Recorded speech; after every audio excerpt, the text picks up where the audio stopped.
Friends, എല്ലാവർക്കും നമസ്കാരം. എല്ലാവർക്കും സുഖമെന്ന് വിശ്വസിക്കുന്നു. ഇന്ന് ഞാൻ നിങ്ങളായിട്ട് ഷെയർ ചെയ്യുന്നത് ടൊമാറ്റോ സോസിൻ്റെ റെസിപ്പി ആയിട്ടാണ്. വളരെ ഈസി ആയിട്ട് നല്ല പെർഫെക്റ്റ് ആയിട്ടും ചെയ്തെടുക്കാൻ പറ്റുന്ന ഒരു റെസിപ്പിയാണ്.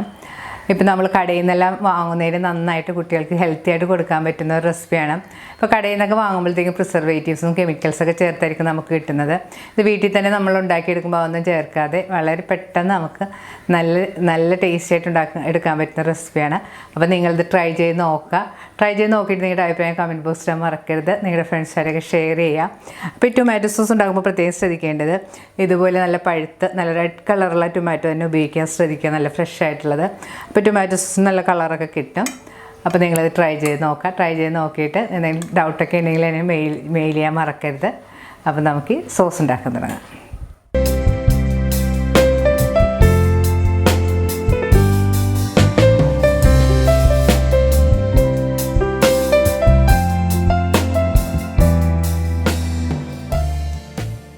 സോസ് ഉണ്ടാക്കാനുള്ള തക്കാളി നന്നായിട്ട് പുറമെല്ലാം കഴുകി ഞാനിവിടെ വെച്ചിട്ടുണ്ട്. ഞാനിവിടെ എടുത്തിരിക്കുന്നത് ഒരു 3/4 കിലോ തക്കാളിയാണ്. ഇതിനായിട്ട് നമ്മൾ തക്കാളി എടുക്കുമ്പോൾ പ്രത്യേകം ശ്രദ്ധിക്കേണ്ടത്, നല്ല ഫ്രഷ് ആയിട്ടുള്ള തക്കാളി തന്നെ ഉപയോഗിക്കുക. നന്നായിട്ട് പഴുത്ത് നല്ല ജ്യൂസി ടൈപ്പ് തക്കാളിയും പുറമെല്ലാം നല്ല റെഡ് കളറുള്ള തക്കാളി ഉപയോഗിക്കുക. അപ്പോൾ സോസിന് നല്ല കളറും കിട്ടും. ഇനി നമുക്ക് തക്കാളി ഒന്ന് മുറിച്ചെടുക്കണം.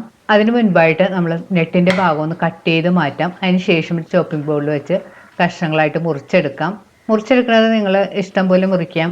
നമുക്കിത് കുക്ക് ചെയ്യാനുള്ളതാണ്. അപ്പോൾ എങ്ങനെ മുറിച്ചാലും കുഴപ്പമില്ല.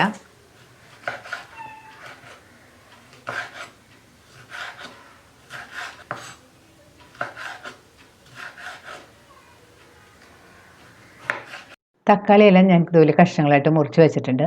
നമുക്കിനി ഒന്ന് വേവിച്ചെടുക്കണം. അതിനായിട്ടൊരു പ്രഷർ കുക്കറിലേക്ക് അരിഞ്ഞു വെച്ചിരിക്കുന്ന തക്കാളി ഇട്ട് കൊടുക്കാം.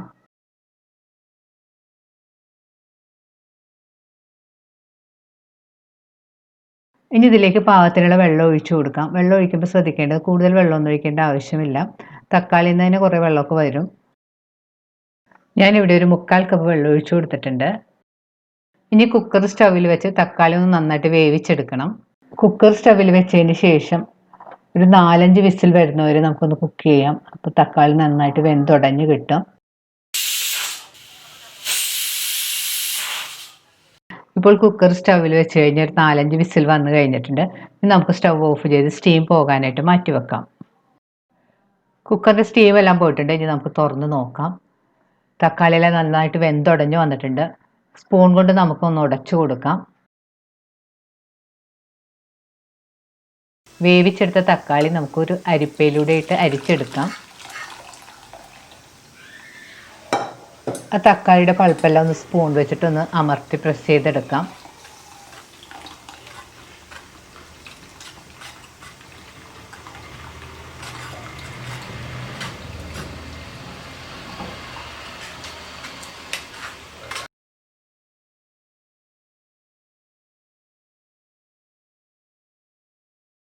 അരിച്ചെടുത്ത തക്കാളിയുടെ ബാക്കി എടുത്തിട്ട് ഞാൻ മിക്സിയിലിട്ടൊന്ന് അടിച്ചെടുത്തിട്ടുണ്ട്. അപ്പോൾ കുറച്ച് തിക്കായിട്ടുള്ള പൾപ്പ് കിട്ടിയിട്ടുണ്ട്. അതുകൂടെ നമുക്കിതിലേക്ക് അരിച്ച് ചേർക്കാം. ഇപ്പോൾ തക്കാളിയുടെ പൾപ്പൊക്കെ നന്നായിട്ട് അരിച്ചെടുത്തിട്ടുണ്ട്. ബാക്കി വന്ന തക്കാളിയുടെ തൊലിയെല്ലാം നമുക്ക് മാറ്റിക്കളയാം. ഇനി അരിച്ചെടുത്ത ഈ പൾപ്പ് നമുക്കൊരു പാനിലേക്ക് ഒഴിച്ചു കൊടുക്കാം. ഇനി ഇത് സ്റ്റൗവിൽ വെച്ചൊന്ന് നന്നായിട്ട് തിളപ്പിക്കണം. സ്റ്റൗവിൽ വെച്ചതിന് ശേഷം സ്പൂൺ കൊണ്ട് നന്നായിട്ട് മിക്സ് ചെയ്ത് കൊടുക്കുക. ഇനി ഇതിലേക്ക് നമുക്ക് കുറച്ച് പഞ്ചസാര ചേർത്ത് കൊടുക്കണം. പഞ്ചസാര നിങ്ങളുടെ മധുരത്തിൻ്റെ പാകത്തിനനുസരിച്ച് ചേർത്ത് കൊടുക്കാം. ആദ്യം ഒരു 1/4 കപ്പ് പഞ്ചസാര ചേർത്ത് കൊടുക്കുക. അതിനുശേഷം ആവശ്യമുണ്ടെങ്കിൽ മധുരം നിങ്ങളുടെ പാകത്തിനനുസരിച്ച് ചേർത്ത് കൊടുക്കുക. മധുരം കൂടുതൽ ഇഷ്ടമാണെങ്കിൽ 1/2 കപ്പ് പഞ്ചസാര വരെയൊക്കെ നമുക്ക് ഇതിൽ ചേർക്കാം. ഞാൻ ഇനി ഇതിലേക്ക് 1 ടേബിൾ സ്പൂൺ കാശ്മീരി ചില്ലിപ്പൊടി ചേർത്ത് കൊടുത്തിട്ടുണ്ട്. കാശ്മീരി ചില്ലിപ്പൊടി ആകുമ്പോഴത്തേക്കും സോസിന് നല്ല കളറും കിട്ടും, അധികം എരിവും കാണില്ല. ഇപ്പം നിങ്ങളുടെ കയ്യിൽ കാശ്മീരി ചില്ലിപ്പൊടി ഇല്ല, സാധാരണ മുളക് പൊടിയാണ് ഉപയോഗിക്കുന്നതെങ്കിൽ മുളക് പൊടിയുടെ അളവ് കുറച്ച് ചേർത്താൽ മതി. 1 ടീസ്പൂൺ മുളക് പൊടിയൊക്കെ ചേർത്ത് കൊടുത്താൽ മതിയാവും. മുളക് പൊടി ചേർത്തതിന് ശേഷം സ്പൂൺ കൊണ്ട് നന്നായിട്ട് മിക്സ് ചെയ്ത് യോജിപ്പിക്കുക.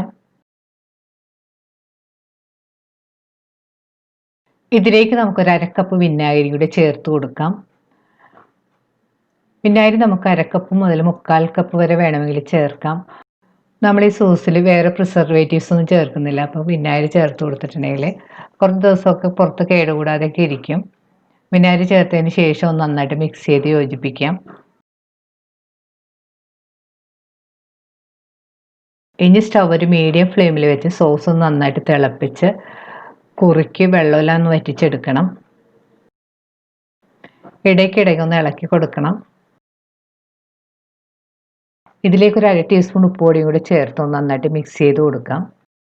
ഇപ്പോൾ സോസ് ഒന്ന് ചെറുതായിട്ട് കുറുകി തുടങ്ങിയിട്ടുണ്ട്. ഈ സമയത്ത് ടേസ്റ്റ് ചെയ്ത് നോക്കിയിട്ട് മധുരം വേണമെന്നുണ്ടെങ്കിൽ പഞ്ചസാരയും, പുളി വേണമെന്നുണ്ടെങ്കിൽ വിനാഗിരിയൊക്കെ നമുക്ക് ആവശ്യത്തിന് ചേർത്ത് കൊടുക്കാം. ഇടയ്ക്കിടയ്ക്കൊക്കെ ഒന്ന് മിക്സ് ചെയ്തുകൊണ്ടിരിക്കുക. ഇപ്പോൾ സോസ് കുറുകി പാകമായി വന്നിട്ടുണ്ട്.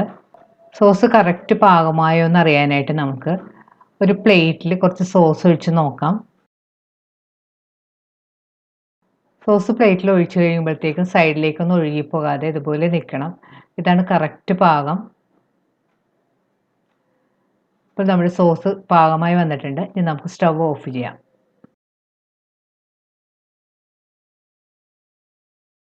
ഇനി നമുക്ക് റെഡിയായ സോസ് ഒരു സർവിങ് ബൗളിലേക്ക് മാറ്റാം.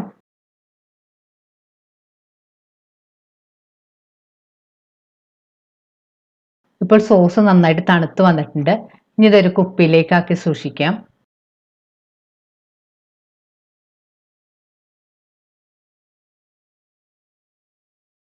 ഇപ്പോൾ സോസ് എല്ലാം കുപ്പിയിലാക്കിയിട്ടുണ്ട്. ഇനി നന്നായിട്ട് മൂടി നമുക്ക് ഫ്രിഡ്ജിൽ സൂക്ഷിക്കണമെങ്കിൽ ഫ്രിഡ്ജിൽ വെക്കാം. കുറച്ച് ദിവസമൊക്കെ ആണെങ്കിൽ നമുക്ക് പുറത്ത് വേണമെങ്കിൽ സൂക്ഷിക്കാം. പക്ഷെ നമ്മൾ വേറെ പ്രിസർവേറ്റീവ്സ് ഒന്നും ഉപയോഗിക്കാതെ കൊണ്ട് ഫ്രിഡ്ജിൽ സൂക്ഷിക്കുന്നതാണ് നല്ലത്.